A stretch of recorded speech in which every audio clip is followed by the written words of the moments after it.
Hi everyone, good morning అండి. So think positive, be strong, any time అన్షేకబుల్గా ఉండాలండి ఎట్టి పరిస్థితుల్లో అయినా. సో రాధే రాధే అండి, 996 రాధే రాధే రాధే రాధే అనే నామాన్ని 2 టైమ్స్ మనం ఉచ్చరించడం ద్వారా మనం 1000 టైమ్స్ శ్రీకృష్ణుని నామజపం చేసినంత ఫలితం వస్తుందండి. అంత పాజిటివ్ ఎనర్జీని మనం గెయిన్ చేస్తాము షార్ట్ ఫామ్గా. సో అందుకే ప్రతి ఒక్కరు మీకు ఎంత వీలైతే అంత రాధే రాధే అనుకోండి, మీకు అంత పాజిటివే జరుగుతుంది. సో ఈరోజు వచ్చేసి మనం డివైన్ గైడెన్స్ ఏందో చూసేసామండి. మీ పేరును ప్లస్ మీ డేట్ ఆఫ్ బర్త్ని ఒకసారి మనసులో తలుచుకోండి. సో కమానండి, ఎనీ టైం థింక్ పాజిటివ్, మీకు పాజిటివే ఎదురవుతుంది, పాజిటివ్ పనులే అవుతాయి. నెగిటివ్ ఆలోచించొద్దు, నెగిటివ్ థాట్స్ రావద్దండి. వచ్చిన వాటిని తరిమి కొట్టేయాలి. మీరు అది అలవాటు చేసుకోండి. ప్రతిదానికి మన బ్రెయినే అండి మనకు అన్నిటికీ మూల కారణం. మనం ఎలా ఆలోచిస్తే అలా అవుతుంది. So any time think positive, be strong any time. So cards already shuffle చేసేసానండి. సో చూసేసాం మనం ఈరోజు మనకు గాడ్ గైడెన్స్ ఇచ్చే ఏంటో.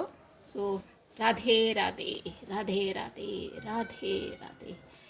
ఓకే, అమ్మో 2 కార్డ్స్ వచ్చేసాయి. The hanged man, the magician, super cards అండి. ఈరోజు అన్ఎక్స్పెక్టెడ్గా 2 కార్డ్స్ వచ్చాయి. సో హ్యాంగ్డ్ మ్యాన్ అంటే తలకిందులుగా వేలాడడం అండి. అంటే మీ పరిస్థితి ఎలా ఉంటుందంటే, ఈరోజు ఎవరైతే కార్డ్స్ క్యాచ్ చేసాయో ఎనీథింగ్, హ్యాంగ్డ్ మ్యాన్ అంటే వాళ్ళు సందిగ్ధ అవస్థ అనమాట అండి. ఏంటంటే ఎలా తీర్చుకోవాలి ప్రాబ్లమ్స్ అనేది వాళ్ళకు అర్థం కాదు, అయోమయ స్థితిలో ఉంటారు.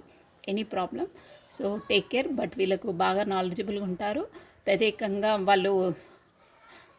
వాళ్ళ లోపల ఏమంటారు, ఆత్మ వాళ్ళ లోపల ఇక్కడ చూసారా తలకిందులుగా ఉండి మనం ఒక మెడిటేషన్ చేసినట్టు వాళ్ళు ఏంటి సమస్యకి ప్రాబ్లం ఏంటి అనేది సొల్యూషన్ వెతుకుతారండి. మంచి నాలెడ్జ్ని గెయిన్ చేస్తారు. బట్ హ్యాంగ్డ్ మ్యాన్ సిచ్యువేషన్ మాత్రం మనకి ఏది తేల్చుకోవాలో అర్థం కాదండి. ఈరోజు వాళ్ళకి బాగా థింకింగ్ ప్రాసెస్లోనే ఉంటారు. ప్లస్ ఆ థింకింగ్ ప్రాసెస్ వచ్చేసి ఆ ప్రాబ్లంకి సొల్యూషన్ కూడా మీరు సక్సెస్ఫుల్గా లీడ్ చేస్తారండి.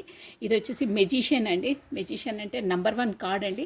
మెజిషియన్ అంటే ఏ పరిస్థితిలో అయినా ఎనీ క్రిటికల్ పరిస్థితిలో, అంటే ఆ పరిస్థితి మనను ఎలాడ తీసేసిందంట, అంటే ఎలా తేల్చుకోవాలి ప్రాబ్లం సొల్యూషన్ మనకు తెలియకుండా మనల్ని ఇచ్చేస్తే ఆ ప్రాబ్లం గుండా మీరు సాల్వ్ చేసుకోగలుగుతారు. ఎలా అంటే ఒక మెజిషియన్ పరంగా, అంటే మ్యాజికల్గా ఆలోచించి తెలివిగా మీ తెలివితో ట్రిక్స్ ఆలోచన విధంగా మీ ఆలోచన ట్రిక్స్ని యూజ్ చేసేసి ఒక మెజిషియన్లా, ఒక మాంత్రికుడులాగా దాని ప్రాబ్లమ్ని సాల్వ్ చేసుకుంటారండి. సో మంచి కార్డ్ వచ్చినాయండి. 2 కూడా అన్ఎక్స్పెక్టెడ్ 2 కార్డ్స్ వచ్చాయి. నేను డైలీ 1 కార్డే రీడ్ చేశాను. So no problem, be ready ఉండండి. మీకు ఏ ప్రాబ్లం వచ్చినా మీరు ఒక మెజిషియన్లా దాన్ని ఎదుర్కొని సాల్వ్ చేశారండి. సూపర్గా ఉంది. మెజిషియన్ కూడా నెంబర్ 1 మేజర్ ఆర్కానా అండి. చాలా ఉంటుంది. ఏ ఫీల్డ్లో అయినా మనకు నెంబర్ 1గానే ఉంటారండి. ఈ మెజిషియన్ కార్డు అంటే నెంబర్ 1గా లానే మీరు డీల్ చేస్తారు, ప్రాబ్లమ్ని సాల్వ్ చేసుకుంటారు ఒక మాంత్రికుడు లాగా. ఓకేనా? Thank you. చాలా బాగున్నాయండి cards. I'm happy. Hanged man, మీకు ఆ సిచ్యువేషన్ వచ్చిన ఒక మెజిషియన్ లాగా మీరు ఆ ప్రాబ్లమ్ని సాల్వ్ చేసుకుంటారండి. దీని మీనింగ్ అదే. ఏ ప్రాబ్లం వచ్చినా నో ప్రాబ్లం, ప్రొసీడ్ అయిపోండి. మీ తెలివితో, మీ చాకచక్యంతో ఆ ప్రాబ్లమ్ని సాల్వ్ చేసేస్తారు ఇంటెలిజెన్సీతో. ఓకేనా? Thank you. బాయ్ అండి. 2 కార్డ్స్ వచ్చాయి ఈరోజు. గాడ్ గైడెన్స్ వద్దులేండి. Okay, bye.